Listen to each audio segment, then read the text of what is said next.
오늘 이 지속 가능 경영과 최고 경영자의 그 사명과 역할에 대해서 연세대 그 경영대학 전문대학원 CMBA 코스에 참여하시는 원우 여러분들과 함께 이렇게 세계적으로 중요한 문제인 이 글로벌 이슈들, 특히 코로나19, 그다음에 세계 경제, 세계 그 가자주의 지도력 이런 문제에 대해서 좀 광범위하게 그러나 간단하게 여러분들과 한번 대화를 나눠보고자 이렇게 합니다. 사실은 요즘은 어디를 가도 코로나 사태가 최고의 그 화제가 되어 있고 근심거리가 되어 있습니다. 여러분들과 직접 대면하면서 했으면 참 좋겠는데 지금 언택트, 버추얼 이런 것이 지금 새로운 그 뉴노멀이 되어 있는 것 같습니다. 좀 불편하고 아까 원장님께서도 좀 불편하다고 이렇게 말씀하셨는데 특히 이 강의를 들으시는 여러분들께서는 더 불편하시다 이렇게 생각합니다. 빠른 시일 내에 여러분들하고 직접 한번 만나서 이런 그 대화를 나눴으면 좋겠다 이런 그 생각을 합니다. 지금 코로나19가 다시 확산이 돼서 전 국민, 또 정부 아주 바짝 긴장하고 있는 상태고 2.5 단계로다 지금 한 일주일 더 고생을 하셔야 될 것 같습니다. 제가 이제까지 한 70, 한 몇 년 이렇게 살아오는 과정에 6.25 전쟁도 겪었고 또 제가 태어날 때는 뭐 2차 세계대전 중이었는데 제가 잘은 모르지만은 아마 2차 세계대전 중에도 그렇고 또 6.25 전쟁 중에도 이렇게 완전히 격리된 사회는 처음이었다. 전 세계적으로 처음이다 이렇게 생각합니다. 2차 세계대전 때도 전쟁을 하지 않는 나라, 또 전쟁을 하고 있었던 미국도 본토는 전혀 전쟁의 그 어떤 기운이라든가 이런 걸 느끼지 못했고 유럽에서도 중립국들은 뭐 거의 평화스럽게 산 거죠. 전쟁하는 나라 빼고. 6.25 전쟁 때 제가 초등학교 1학년이었습니다. 1951년에 초등학교를 들어갔는데 제가 학교를 사실은 하루도 안 빠졌습니다. 물론 교실이 다 파괴돼서 땅바닥에서 공부를 했지만은 그때도 지금처럼 이런 그 어떤 초등학교, 고등학교, 다 대학교 이렇게 강의를 버추얼로 이렇게 하는 것은 없었다. 우리 전부 다 갔었습니다. 물론 아주 그 어려운 데서는 많이 학교를 빠졌지만은 이런 걸 보면은 참 큰일 났다 이런 생각이 듭니다. 세계가 이것이 자연스러운 건 아닙니다. 그래서 보통 코로나 이후에 뉴노멀시는 이런 것이다라고 하는데 저는 썩 동의하기는 어렵습니다. 뉴노멀시는 역시 인터퍼스널 릴레이션십을 가져야 된다. 이런 생각을 하고 있고요. 그러나 지금 어떡합니까? 지금 우선은 이 위기를 극복해야 되겠어요. 백신이 금방 나온다는 보도도 오늘 아침에도 있었지만은 WHO 대변인은 내년 중반까지는 어려울지도 모르겠다. 이게 정치적인 또 여러 가지 싸움이 있습니다. 미국 대통령은 사실 선거 전에 백신이 나올 수 있다. 푸틴 대통령도 오늘 보니까 나온다. 중국도 열심히 지금 하고 있고요. WHO 대변인은 오늘 아침 뉴스를 보면 내년 중반까지는 어려울지도 모르겠다라고 이렇게 이야기하고 있기 때문에 그러나 빠른 시일 내에 우리나라를 포함해서 이 제약회사들이 개발 중인 백신이 빨리 좀 나왔으면 좋겠다. 그리고 또 과학자들은 얘기는 백신이 나와도 결과적으로 이거 팬데믹은 엔데믹으로 변하고 말 거다. 이 엔데믹이라는 건 결과적으로 우리하고 같이 계속 있는 겁니다. 팬데믹은 지나갈지 모르지만. 그래서 이러한 그 바이러스 주연이 왜 나왔는지 이런 데 대해서 우리가 좀 짚어보고 넘어가겠습니다. 여러분 언론을 통해서 너무나 잘 아시고 계시지만은 저는 이 기후 환경에 관해서 제가 사무총장 10년, 그 다음에 퇴임 이후에 지금 3년 반 계속 여기에 그 아주 몰두를 하고 몰입해서 세계를 막 리드했던 이런 경험에 비추어서 보면 이건 분명히 인류가 생태계를 파괴했기 때문에 일어난 우리 잘못이다. 이렇게 생각합니다. 생태계가 파괴되니까 결과적으로 그 동물의 그 하비타트들이 깨지고 그럼 동물들이 인간하고 같이 인간 사회에 점점 더 접촉이 많아지는 겁니다. 그런 그 상황이 우리가 좀 자성해야 된다. 이렇게 생각을 하고 있습니다. 2000년대 이후에 여러분 잘 아시겠습니다만은 2003년에 사스가 있었고 2009년에 H1N1이라고 있었습니다. 왜냐하면 한국에서 잘 모르는 경우가 많았습니다. 그 다음에 조류 독감이 2013년, 메르스 2013년 우리 많이 또 고생을 했죠. 그 다음에 에볼라 2014년, 이거 우리나라 사람들 별로 경험을 못하고 그냥 넘어갔습니다. 저는 그때 에볼라 때의 사무총장이었고 H1N1 때 사무총장이었습니다. 제가 직접 들어서서 이 문제를 해결하려고 노력을 했습니다. 이 문제는 제가 조금 이따 다시 말씀을 드리겠습니다. 왜 그러면 이러한 그 생태계가 문제가 되느냐. 교황, 그 프란치스코 교황께서 최근에 기자회견을 통하고 2, 3일 전에도 이것이 자연의 분노인지는 모르겠지만 그 wrath of nature인지는 모르겠지만 분명히 response of nature, 자연의 대응, 반응이다. 이렇게 말씀을 하셨죠.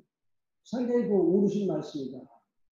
제가 작년 4월 달에 로마 교황청을 방문해서 전직 유엔 사무총장으로서 교황과 1대1로 이렇게 만났었습니다. 만나서 그때는 코로나가 없었고 기후 문제가 아주 상당히 최고의 문제인데 그때 교황께서 이렇게 말씀하셨습니다. 신은 누구나 언제나 용서한다. God always forgives. 인간 사회는 때때로 용서한다. 그것도 맞는 말씀 같아요. Human being sometimes forgive. 그러나 자연은 결코 용서한다. Nature never forgives. 이런 말씀이죠. 그러니까 자연의 목소리에, 자연의 경고에 귀를 기울여야 된다. 이런 말씀하셨죠. 저는 이미 교황님이 그 말씀하시기 전에 그 말씀을 제가 늘 얘기했습니다. 우리는 자연과 협상할 수 없다. 우리는 자연은 자연의 코스가 있다. 자연은 그 자신의 코스대로 간다. 그러니까 인간이 자연의 코스를 따라가야 된다. 자연의 목소리에 귀를 기울여라. 우리는 지구가 하나뿐이 없다. 그래서 결국 우리는 plan B도 없다. We have no planet A. No planet Earth A. We have no plan B. 이런 거죠. 이런 말씀을 하여튼 수천 번 되뇌었습니다. 강조를 했죠. 이런 것이 지금 현실로 드러난 데 대해서 참 제가 제 자신 되돌아보면서 제가 말은 똑바로 했지만은 결국 제 목소리가 크게 들리지는 않았다. 사람들. 이제 교황이 이제 말씀하시다가 안 되니까 자연이 직접 우리한테 이런 일종의 징벌적 메시지를 보내는 거다. 지금이라도 늦지 않았다. 좀 IPCC라고 여러분 아시겠습니다만은 Intergovernmental Panel on Climate Change 그 회의를 2018년 10월 달에 그 총회가 서울에서 열렸습니다. 우리나라의 그 이회성 박사라는 분이 그 회장으로 있습니다. 우리나라 사람들 잘 모르는 것 같은데 제가 유엔 사무총장 하는 건 되게 다 아는데 한국인이 기후변화를 이끄는 전 세계 2,500명 그 클라이미톨로지스트, 과학자, 통계학자, 이 기후변화학자 이런 분으로 구성이 된 그 IPCC가 있는데 그 유엔 기구입니다. 거기에 의장으로 있는 거는 잘 모릅니다. 송도에서 2018년 10월 달에 여기서 발표했습니다. 총회를 하고. 지구의 기후온난화, 지구온도 상승을 1.5도 섭씨로 제한하지 않으면 우리한테는 미래가 없다. 이렇게 얘기했죠. 경고했습니다. 파리 기후변화 협정은 2도를 결정했습니다. 그때 당시에 아무리 1.5도로 하려고 교섭을 해도 뭐 미국, 영국, 프랑스, 독일 뭐 큰 나라들이 보지 못한다. 특히 중국이 못하겠다. 옆에서 2.0도로 다 했는데 그 3년 후에 IPCC가 1.5도로 하지 않으면 큰일 난다. 지난 1만 년 동안에 지구 온도가 4도가 올라갔다 그러죠. 과학자들이. 지난 250년 동안에 기후 온도가 0.8도 올라갔습니다. 산업혁명 이후. 그러면 1.5도에서 0.8도 빼면은 0.7도 남았죠. 2100년이 되기 전까지 우리가 0.7도를 지켜야 됩니다. 그 지키지 않으면 지구 결과는 멸망하고 맙니다. 지금 북극과 남극이 지금 막 신문에 많이 나죠. 전 요즘 걱정하면서도 속으로 봐봐라 내 얘기가 맞지 않느냐 이렇게 얘기를 하고 있습니다. 왜냐하면 갑자기 우리나라 언론에서 많은 기후변화에 관한 이야기들을 보도를 하고 있습니다. 여러분 이제 곧 초등학교 다닐 때 아마 저기 배우셨겠습니다만은 그 세계에서 가장 추운 데가 어디냐 지금 시험 볼 때마다 나왔습니다. 그때 당시 소련의 베르호얀스크다. 요즘 신문에 났습니다. 68도 마이너스.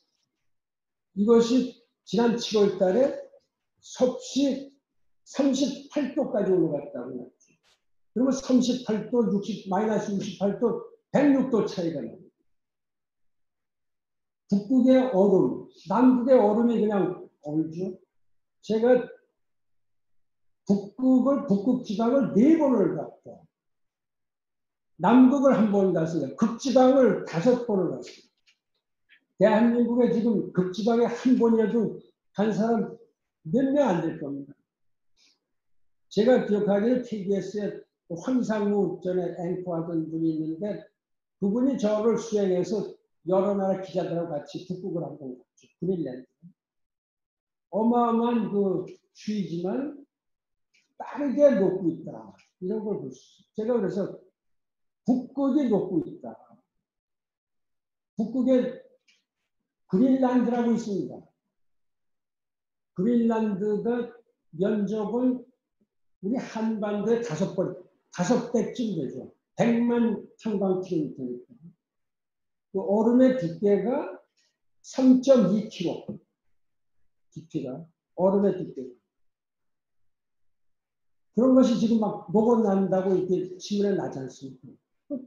도저히 이해가 잘 안 되는 이런 그 아주 온난화 현상이 급히 이루어지고 있다. 이런 점을 우리들이 좀 알아야 되겠다. 이렇게 좀 말씀을 드립니다. 이런 과정에서 바이러스가 창궐하는 겁니다. 지금 과학자들이 되지 않습니까? 북극 지방에 100만 개의 다른 그 바이러스들이 다 냉동되어 있는 겁니다. 틀리면 그냥 살아나는 거죠. 100만 개 중에서 10,000개의 바이러스가 다시 소생해서 나간다. 그런 경우엔 지구는 멸망하는 수밖에 없다. 아니, 그린랜드에 얼음이 다 녹으면 그건 물론 뭐 수백 년, 수천 년 갈지도 모르죠. 그렇게 되면은 해 수면이 7.5m, 24피트 올라간다고 이렇게 보도가 됐습니다.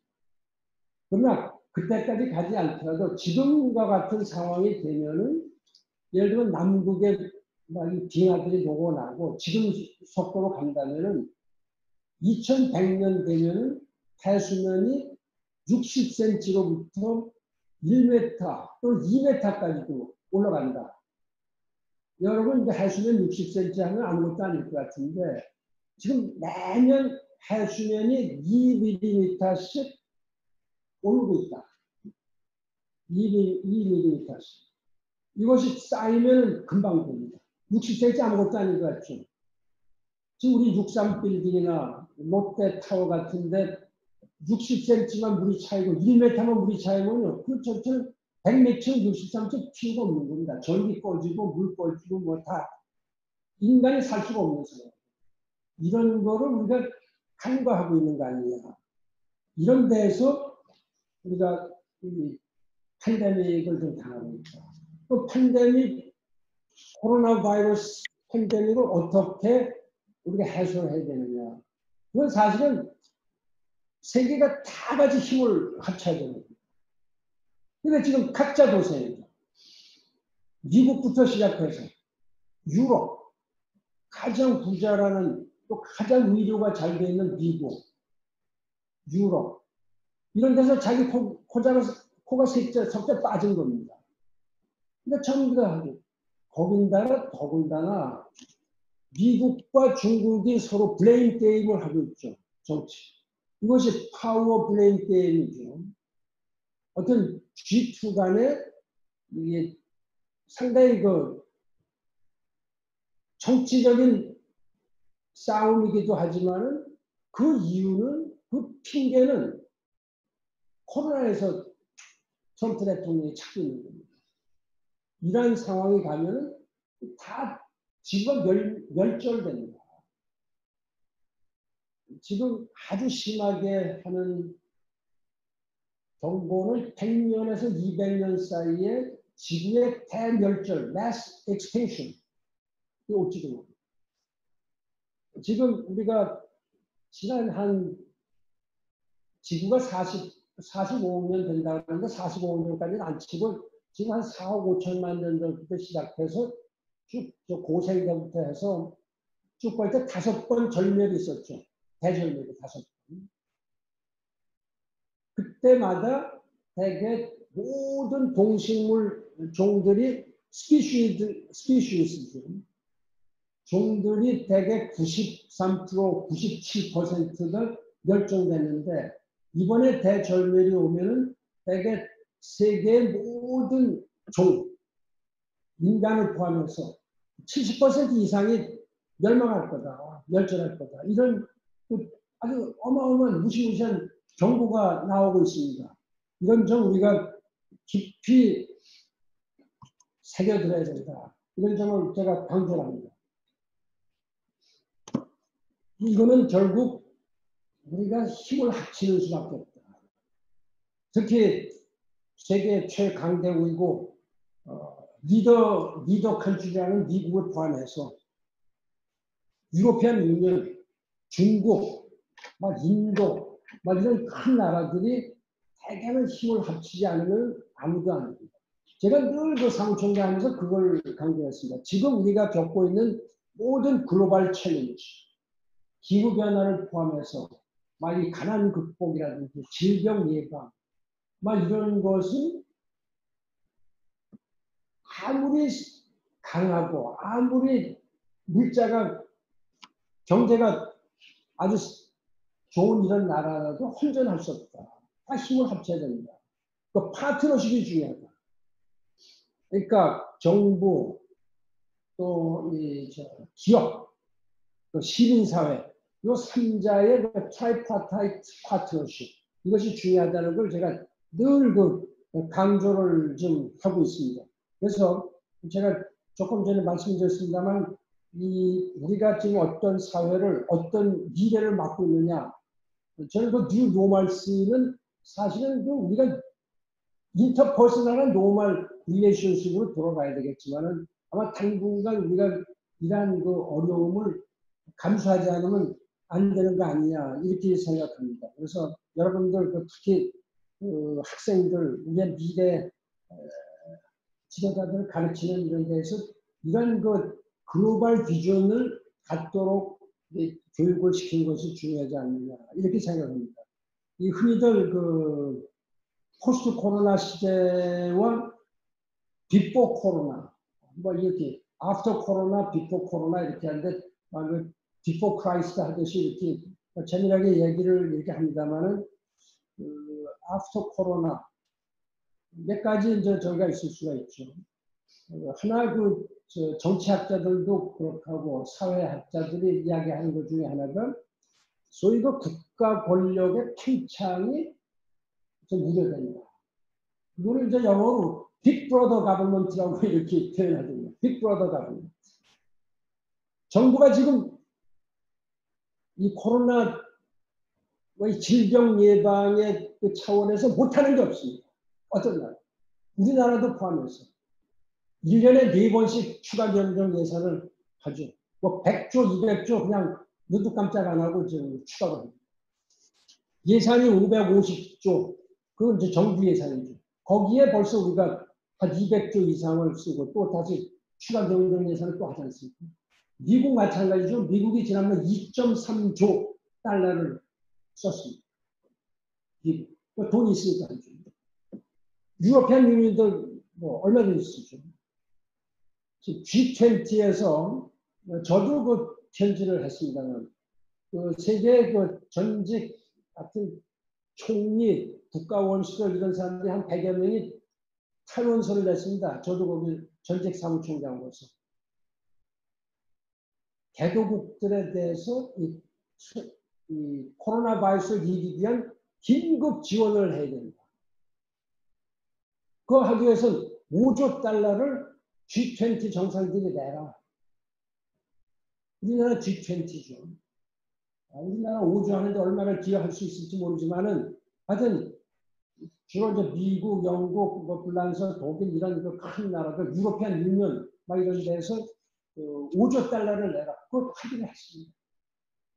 세계 정상, 전직 정상들이 호소한 데 대해서. 그렇기 때문에 지금 그 빅브러더를 빙자해서 또 여러 가지 개도국 이런 데서 인권 탄압이 이룰 수가 있죠. 여러 가지 제약이 많이 있습니다. 지금 제약을 해도 꼼짝을 못하는 이런 그 상황이 돼 있다. 이런 점이 하나 저기 하고. 그 다음에 그 뉴노멀스는 제가 아까 이 언택트는 제가 말씀을 드렸고, 이 노동계도 상당한 변화가 올 수가 있다. 이렇게 되겠습니다. 그 다음에 교육에도 큰 변화가 옵니다. 이 원격 교육, 의료에도 원격 진료. 그렇기 때문에 이러한 그 여러 가지 이 영역의 그 언택트의 영역이 대폭 확대가 될 것이다. 생산의 주역을 맡고 있는 우리 MBA 과정에 계신 여러 기업은 내일의 세상이 어제의 세상과 완전히 다를 수 있다.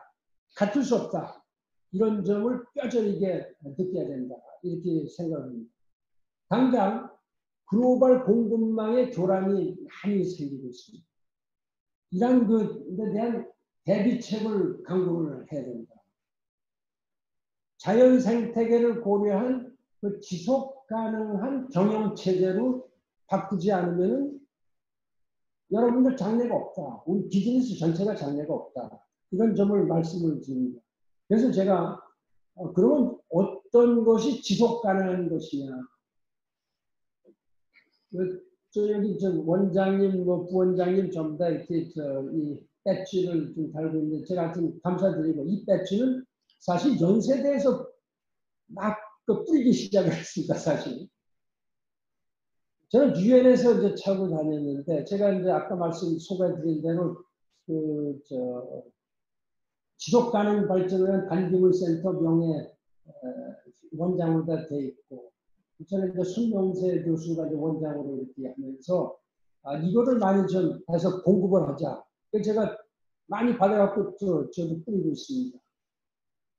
우리나라 사람 중에 이걸 아는 사람이 참 드물어요. 어떤 분은 장관인데도 뭔지 모르고 또 전직 또 대사하던 분들도 이게 뭐냐고 그래요. 지속 가능이라는 것이 지금 마치 코로나 이후에 우리의 생활을 갖다가 제시해주는 길이다. 그러니까 이 제시한 길은 이미 제가 유엔 사무총장 때 2015년에 제시를 했습니다. 제가 유엔 사무총장 많은 그런 그 질문을 받습니다. 당신이 유엔 사무총장 10년 하면서 자랑스럽게 생각하는 것이 뭐냐? 제가 한 3가지를 드는데, 첫째는 기후변화에 관한 파리 협정 체결에 제가 아주 큰 기여를 했다. 물론 다 전 세계가 다 했지만, 그러나 그걸 끌고 간 건 유엔입니다. 지속가능 발전의 17개 목표를 채택을 했다. 여기에는 기후변화도 들어갑니다. 17개 중에. 그 다음에 여성 및 청소년 그 지위 향상을 위한 획기적인 노력을 했다. 많이 늘어났죠. 여성의 사회적 진출, 정치적 진출, 경제적 진출 이런 것이 전 세계적으로 늘어나고 있습니다. 우리나라도 지금 국회의원 여성 숫자라든지 장관 이런 것이 장관 많이 늘어났죠. 장관이 6명이 지금 여성 장관이 있고 등등 이런 것에 대해서 이야기를 하는데 그중에 제가 그 지속 가능한 역에 대해서 제가 좀 말씀을 드리겠습니다. 기후는 제가 이미 말씀을 좀 드렸기 때문에 인류는 나면서부터 어떤 꿈이 있습니다. 희망하는 게 소망하는 게 뭐냐면 우선 편하고 안전하고 먹을 게 충분하고 좀 풍요롭게 이렇게 살 수 있는 이런 그 세상을 이끌었으면 좋겠다. 이렇게 소망을 한 거죠. 수만 년 동안 그런 소망을 했을 겁니다. 그러나 수단이 없었죠. 전부 다 뭐 동물 잡아먹고 막 이렇게 거의 원시인들은 동물과 같은 이런 생활을 했지 않습니까? 이러한 꿈을 유엔이 직접 들어서서 이뤄야 되겠다.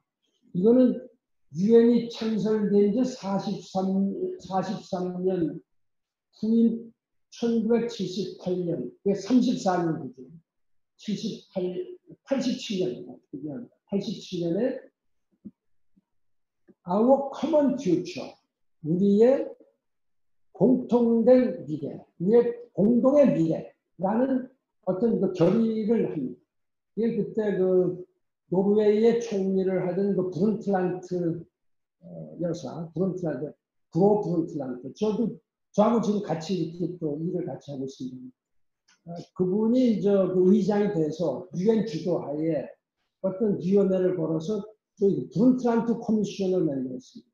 그때에 이렇게 하는 것이 우리의 꿈이다. 그러나 그것이 크게 진전이 못 됐습니다.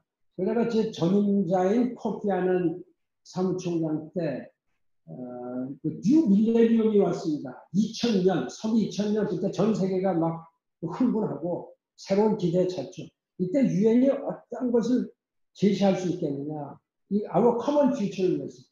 그때의 밀레니엄 디벨롭먼트 골스, 잘 아시다시피 이제 SDG를 만들었습니다.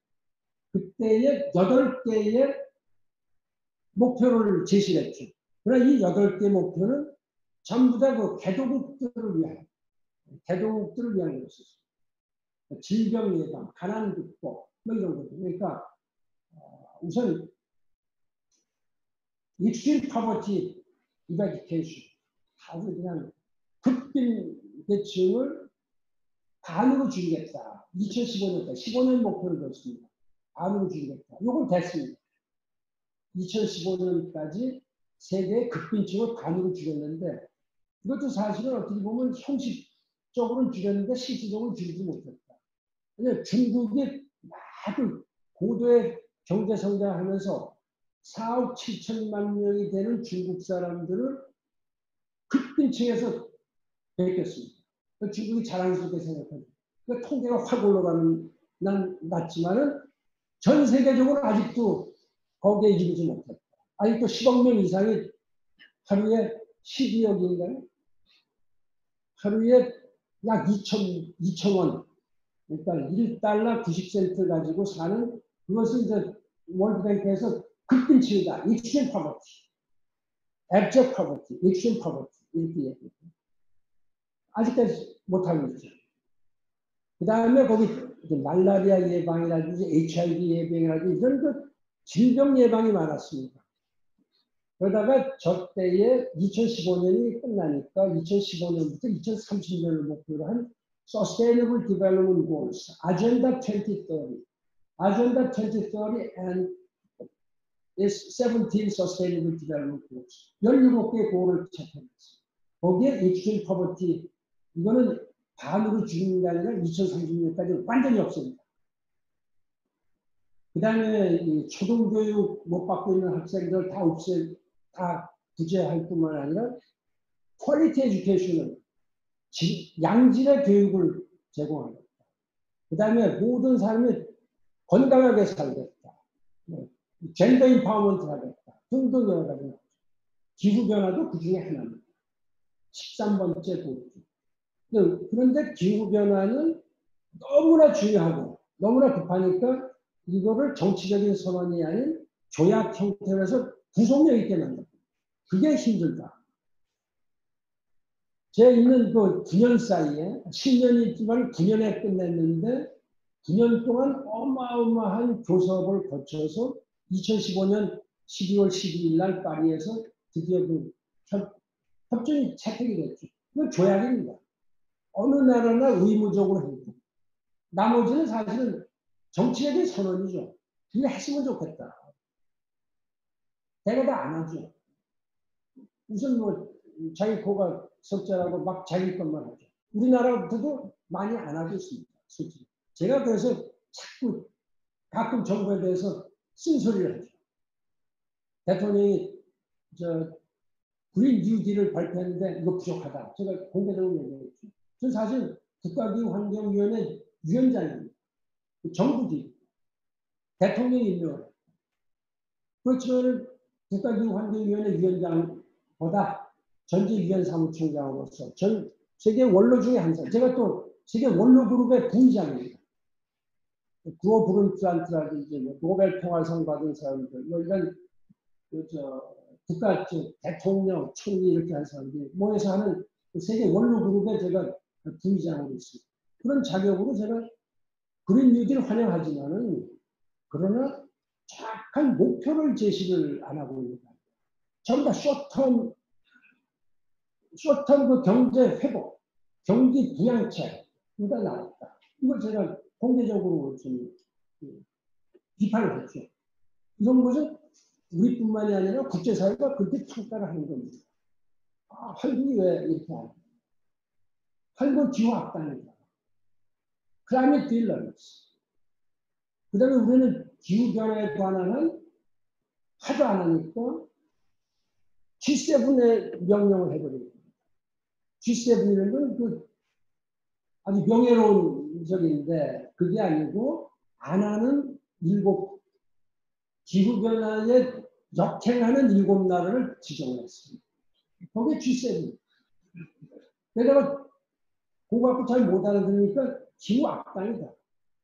이렇게 그 클라이밋 딜런 이런 식으로 얘기를 하는 거예요. 저는 그래서 사실은 이 그린 뉴딜 협상 하는 과정에서 또 환경부 장관한테 그 대통령께서 지시를 했지 않습니까? 당신이 이걸 갖다가 총합해서 하라. 그 환경부 장관하고도 상당히 오랫동안 만나서 이거 하는데 정확하게 제가 제 입장을 얘기했어요. 하나도 안 들어갔죠. 거의 안 들어갔죠. 그래서 제가 바로 비판을 한 겁니다. 그런 점을 여러분들이 좀 이해를 해 주시면 좋고, 제가 정부를 비판하려고 해서 비판하는 건 아니고, 전직위원 사무총장으로서 또 세계 원로 중에 한 사람으로서 비판을 한 것이다. 이런 점을 말씀을 드립니다. 이 지속 가능한 거는 학문적으로 좀 이렇게 말씀을 드리면은 미래 세대가 그들이 필요로 하는 모든 것을 충족시키되, 그러나 미래 세대가 쓸 수 있는 것을 남겨놓고 우리 현 세대의 일을 하는 것이다. 우리가 다 그냥 한꺼번에 먹어버리면 우리 자손들은 먹을 게 없지 않습니까? 그러니까 그걸 충분히 남겨놔야 됩니다.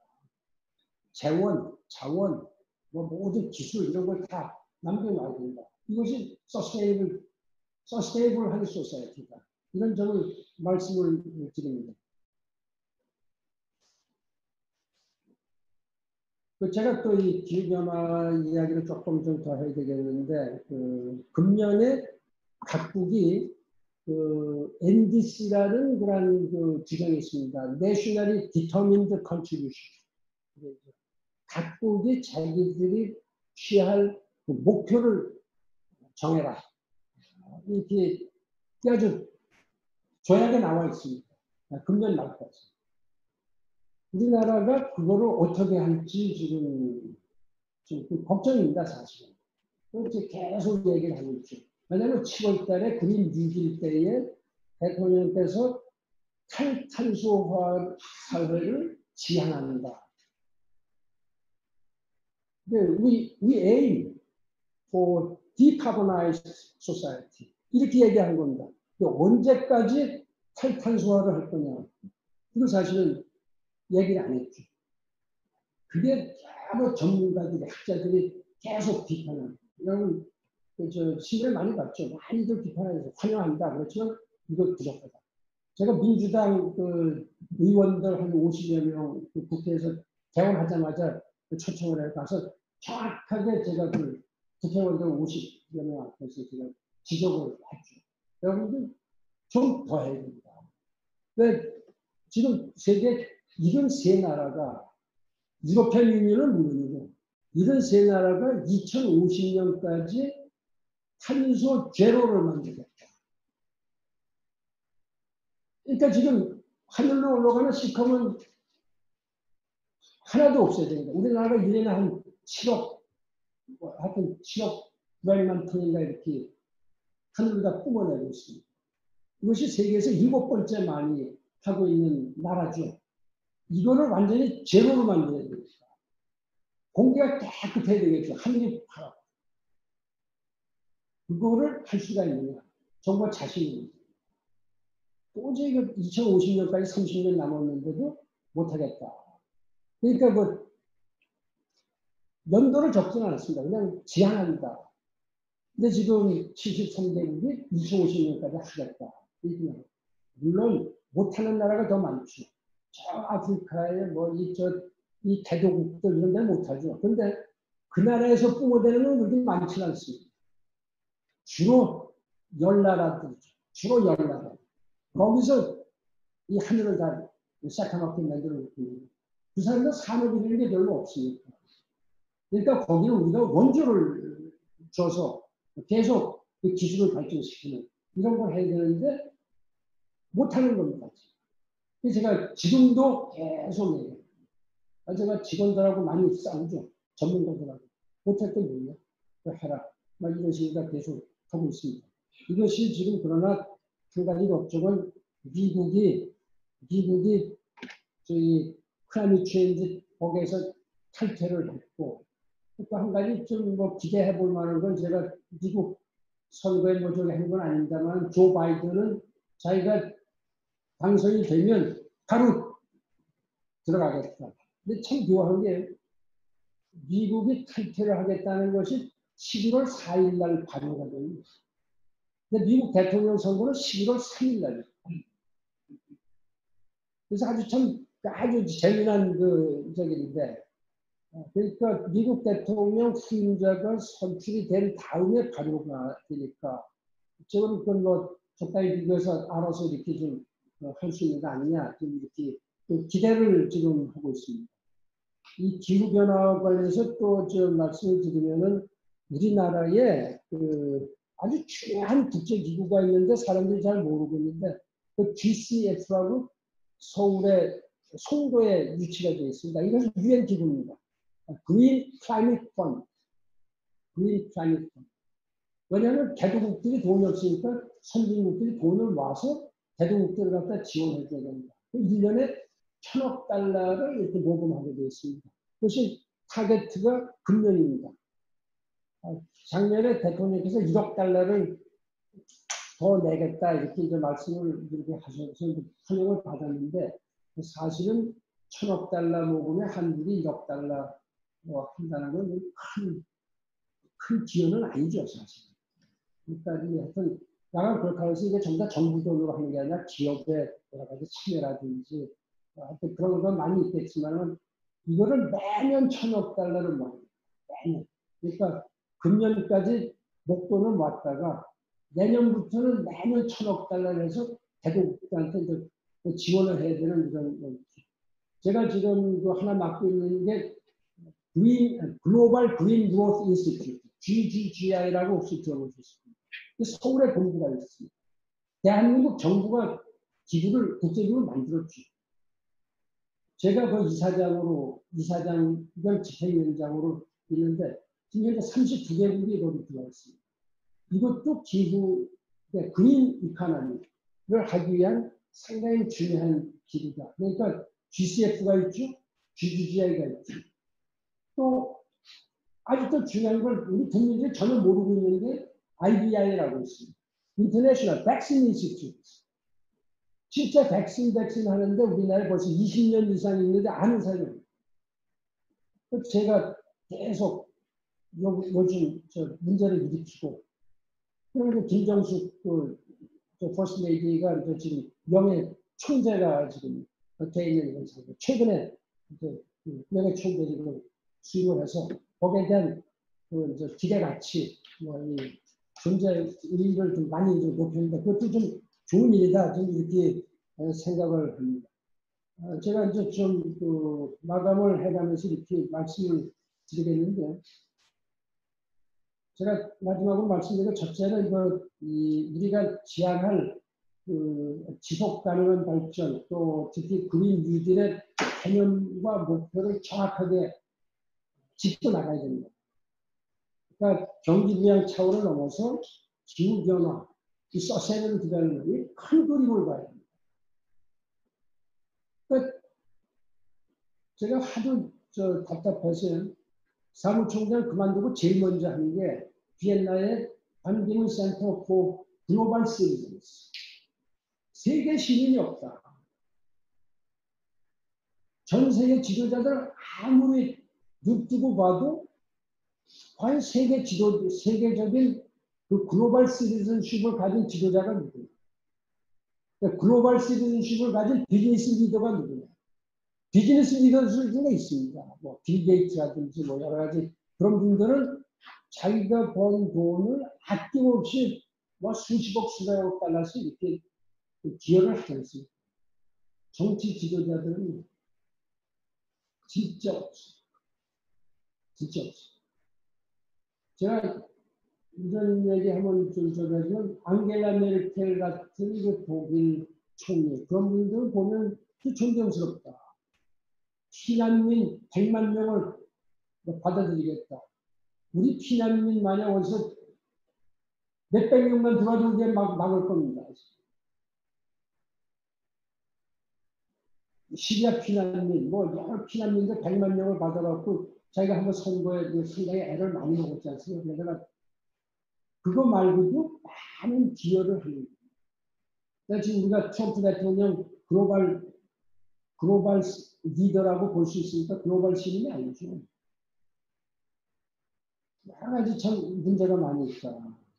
그러니까 이 취약계층, 서민, 정의로운 전환. 그러니까 justice transition이 있어야 된다. 그다음에 제가 아까 말씀드린 대로 온실가스 목표를 좀 정확하게 좀 해서 2050년까지 우리가 하겠다. 이런 얘기를 하겠습니다.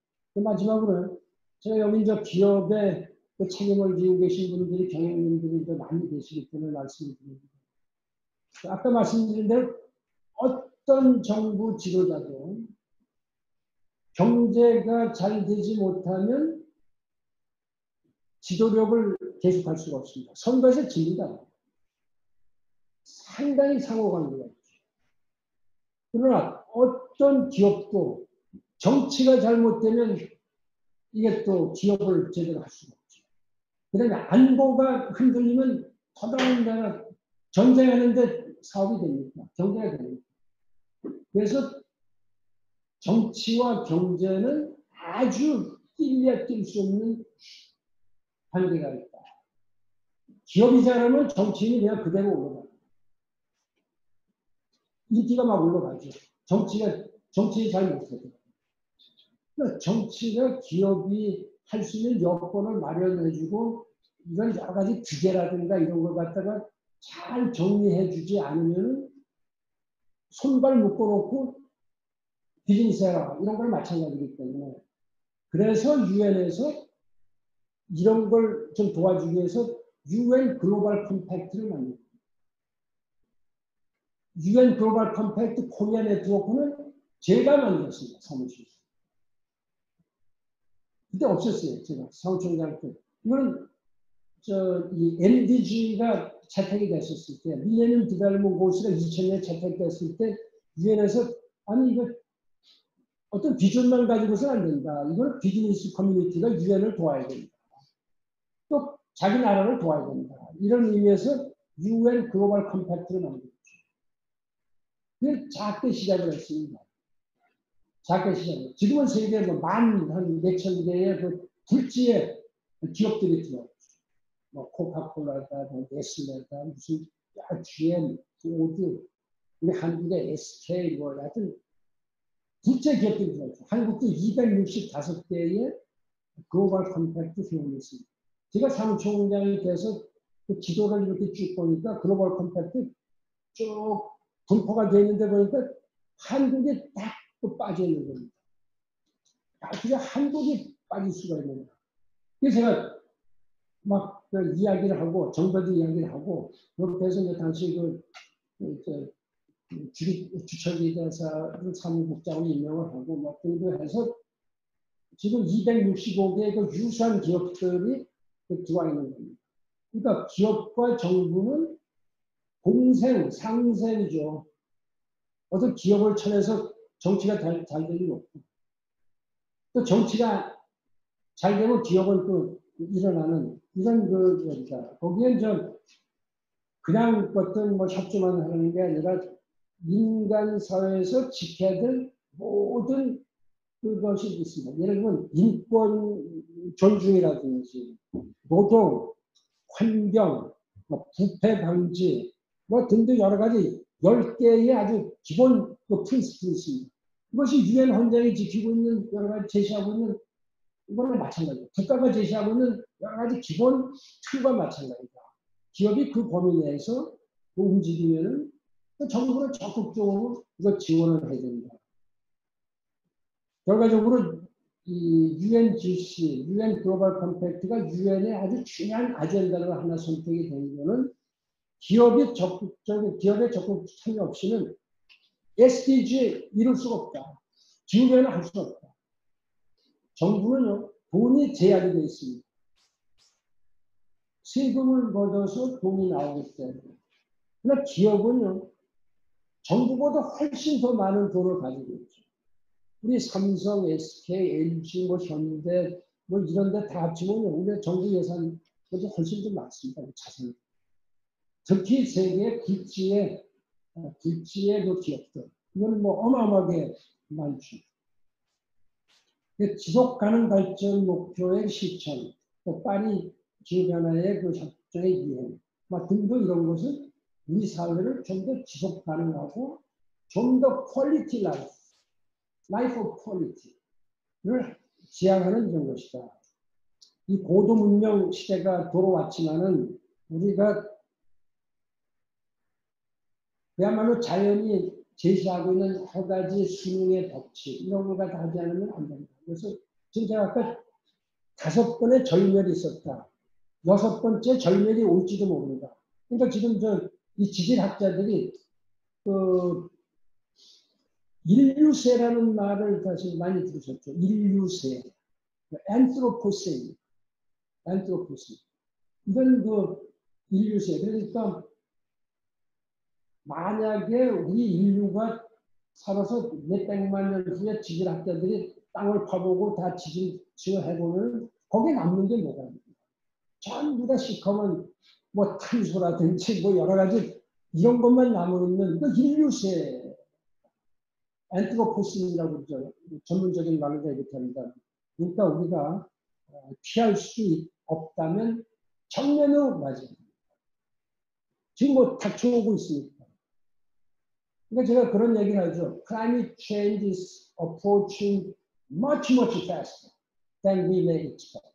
이런 얘기를 하는 겁니다. 경고를 제가 상당히 세계 대국 경고를 많이 했죠. 현직에 있을 때는 지금도 제가 연설을 1년에도 한 몇십 나라를 다니면서 이렇게 하는데 요즘은 이제 주로 웨비나르다 이렇게 한다면은 이런 걸 제가 강조를 하고 있다.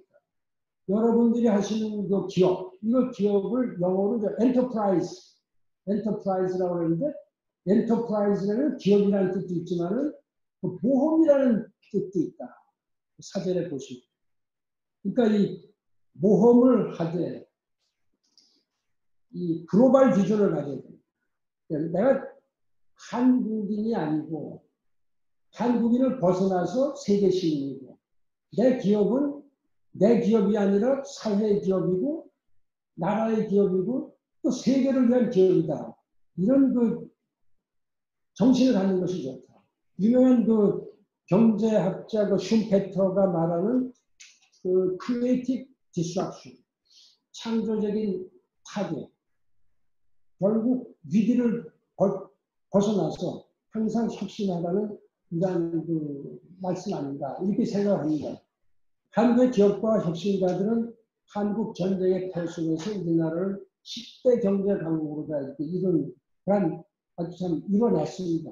참 자부심을 갖고 있는 거죠. 지난 70년간 쌓아올린 자본과 노하 그리고 기술을 이용해서 녹색 투자를 이렇게 할 때에 여러분들이 하시는 일은 그린 이코노미, 그 다음에 이 서스테이너블 이코노미, 이걸 위한 그 길이다. 이런 말씀을 드립니다. 아울러서 정부에서 혁신 성장을 해서 규제 개혁, 여기에 좀 큰 힘을 쏟아줘야 된다. 그렇지 않으면 기업이 움츠리기가 이제 힘듭니다. 지금 현재 사회는 초연결, 아주 슈퍼 커넥티비티 쓰던 사회인데 제4차 산업혁명 시대에 특히 어떤 규제 체제를 가지고서 하느냐 이것이 우리가 더 크게 성장할 수 있는 이런 좋은 계기가 되지 않겠냐 이렇게 생각합니다. 이 코로나 사태가 인류의 생명과 건강을 직접 위협하고 있을 뿐만 아니라 생산활동의 대혼란을 초래하고 있는 건 사실입니다. 또 미중의 경제 위기까지도 가져오고 있습니다.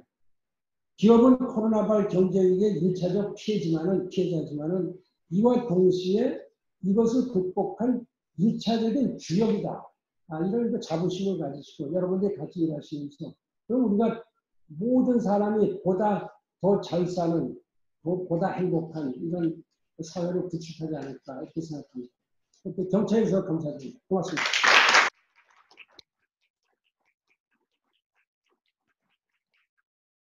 네, 여러분, 오늘 좋은 말씀해 주신 우리 박용훈 전 위원사무처님께 다시 한번 박수를 부탁드리겠습니다.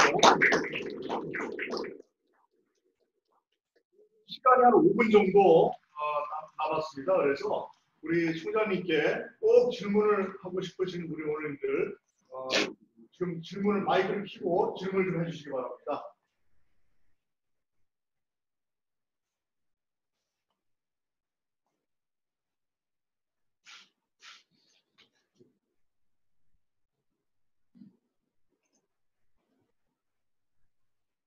네, 김동영 의원님.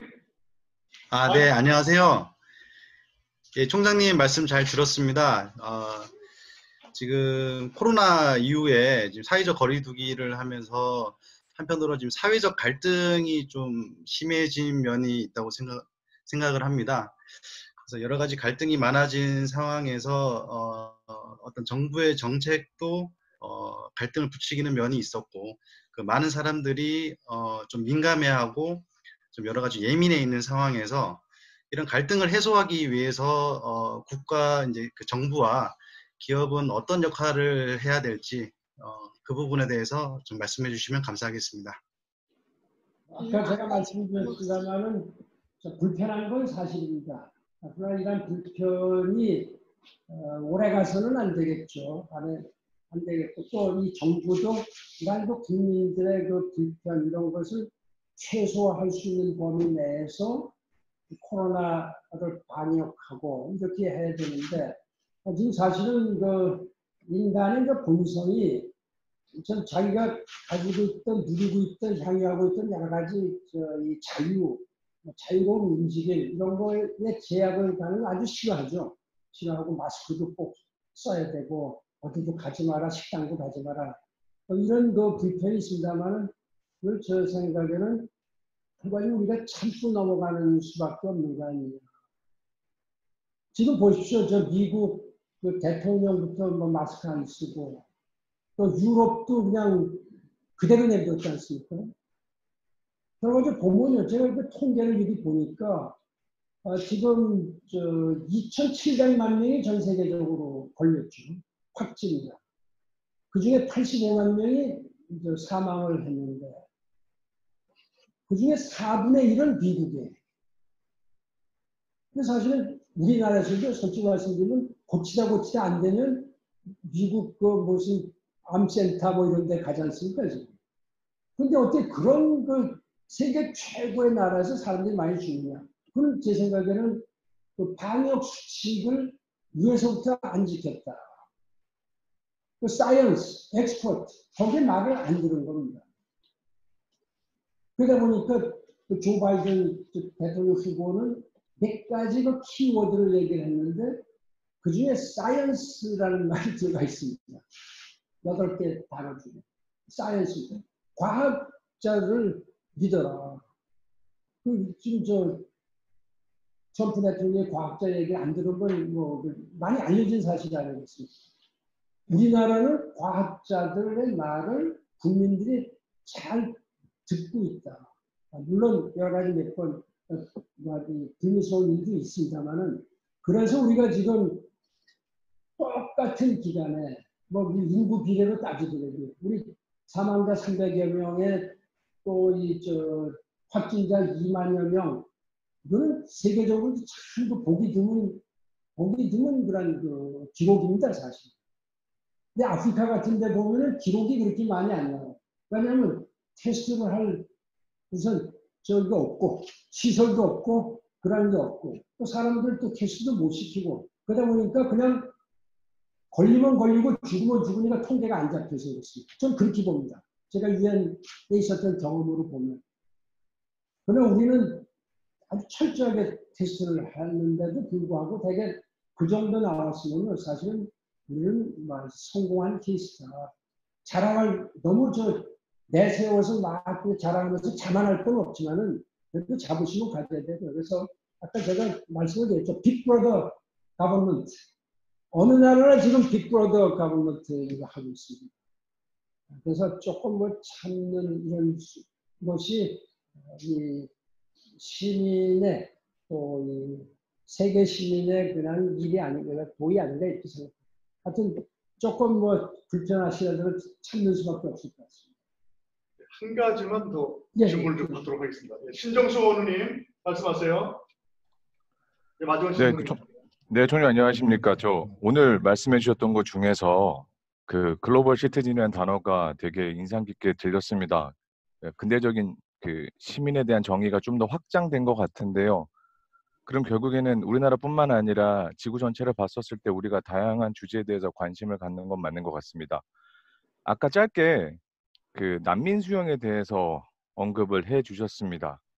그 난민 수용이라는 것이 그 인류애라는 가치 안에서는 우리가 분명히 포기할 수 없는 부분이긴 하지만 국가의 이익이나 국민의 안전과 상충되는 것도 발생하는 것 같습니다. 이 부분에 대해서 총장님의 생각을 조금 더 들어보고 싶어서 질문드립니다.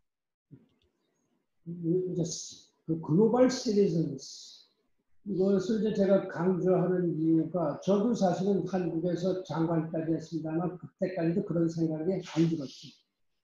왜냐하면 바깥을 이렇게 내다보지를 않았기 때문에 그런 겁니다. 그럼 한국 시민 중에서 또 저만큼 그렇게 바깥을 많이 내다본 사람도 없었다고 자부를 하지만 또 외무부 장관까지 했으니까 평생을 그냥 외교관을 했으니까 그래도 그때까지 제가 얼마나 좁은 시야였는지 제가 이런 활동하던 무대가 유엔에 가보니까 한 2, 3년 지나니까 눈에 확 들어오는 겁니다. 아, 이게 세계가 이래서 자꾸 싸우고 있구나. 권력을 한번 잡으면 놓지 않으려는 습성이 있고, 뭐 이 규정을 파괴를 해서 자꾸 바꾸고, 또 남을 위하지 않고, 막 등등 그런 여러 가지가 있죠. 인종이 이제 이런 역할, 인종, 또 에스니시티. 인종이 다르면 꼭 적처럼 취급하는 데가 많습니다. 이 아프리카나 이런 데 가면 아직도 트라이벌리즘. 우리는 내셔널리즘, 그래도 뒤에서 내셔널리즘을 가지고 있는데 이 트라이벌리즘이 있습니다. 예를 들면 어떤 대통령이 어떤 족에서 나왔다, 어떤 부족에서 나왔다. 그 부족에 들어가면 대통령도 좀 말썽이가 있습니다. 여기 보면 할아버지 할머니 뭐 계신데 손자가 대통령이 되면 뭐 대통령 좀 밑에 가서 앉듯이 그런 식이죠. 거기서 서로 죽이고 살립니다. 부족이 다르면 전쟁이 나죠. 그 다음에 이제 이념이 뜹니다. 아이디올로지. 이 아이디올로지 전쟁은 끝났다고 생각하는 겁니다. 공산주의가 넘어가면서. 그러나 아직도 그 소위 리버럴이냐 뭐 컨서버티브냐 그래서 많은 나라들이 그걸로 싸워. 정치 지도자들은 대개는 재선이 목적입니다. 재선. 제가 좀 비판적인지 모르죠. 재선 아니면 재집권. 그러니까 어떤 당이 이걸 위해서 하는 것 같은 그 인상이 많다. 이게 지금 한국뿐만이 아니라 전 세계가 있어요. 즉 미국의 대선이 얼마나 치열한지 어느 나라는 마찬가지입니다. 그러나 대통령이 됐다든지 총리가 됐다든지 이때는 이걸 갖다가 초월해야죠.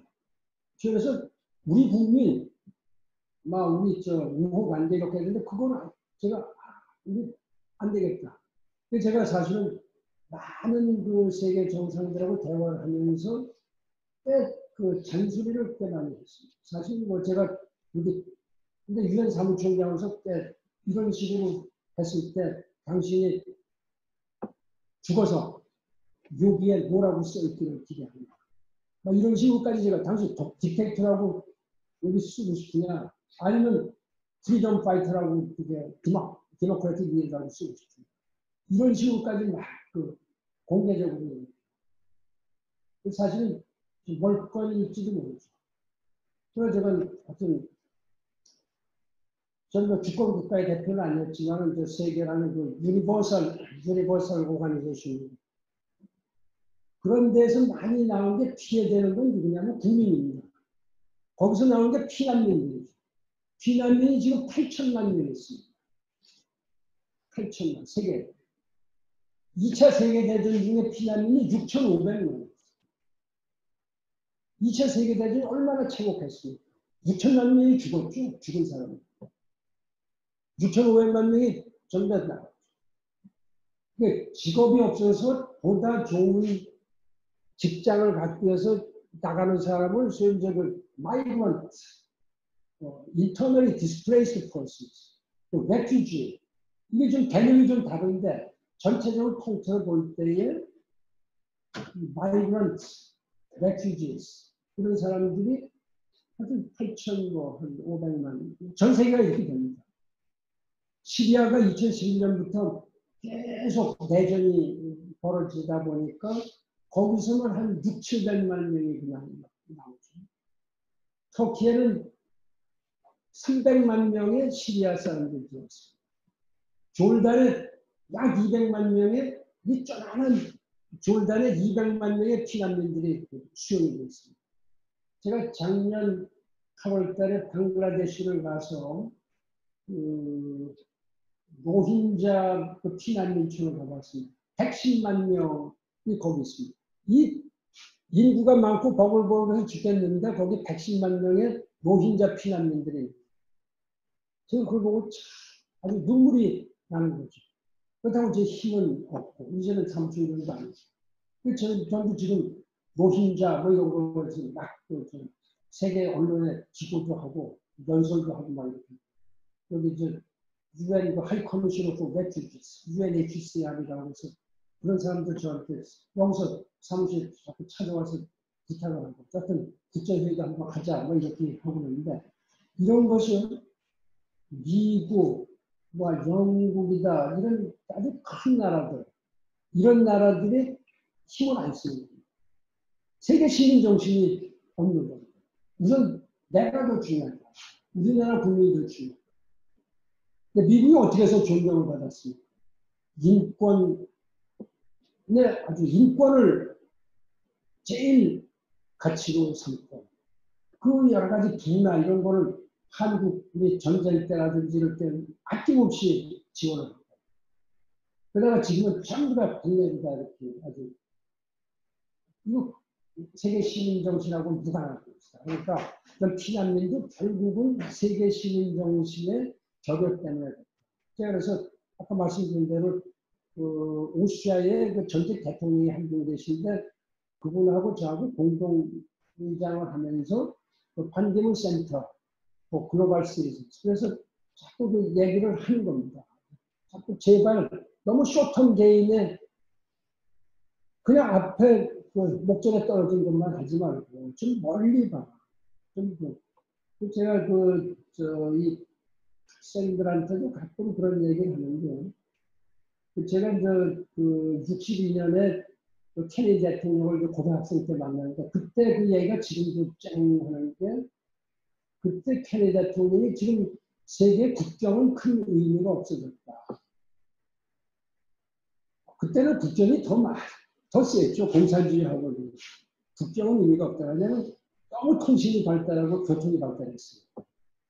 중요한 거는 당신들이 다른 사람한테 어떻게 도와주느냐. The question is whether you are willing to extend your helping hand. 아니, 도와줄 수 있는 그 의지가 있느냐. 그 젊은 사람들이니까 당신들 그거를 염두에 둬라. 이렇게 얘기를 합니다.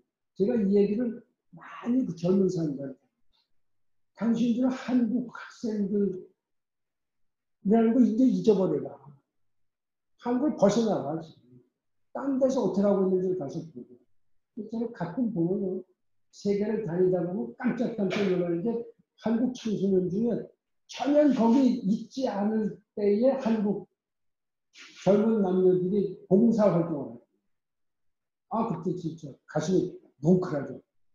당신 어떻게 여기서 살고 있느냐.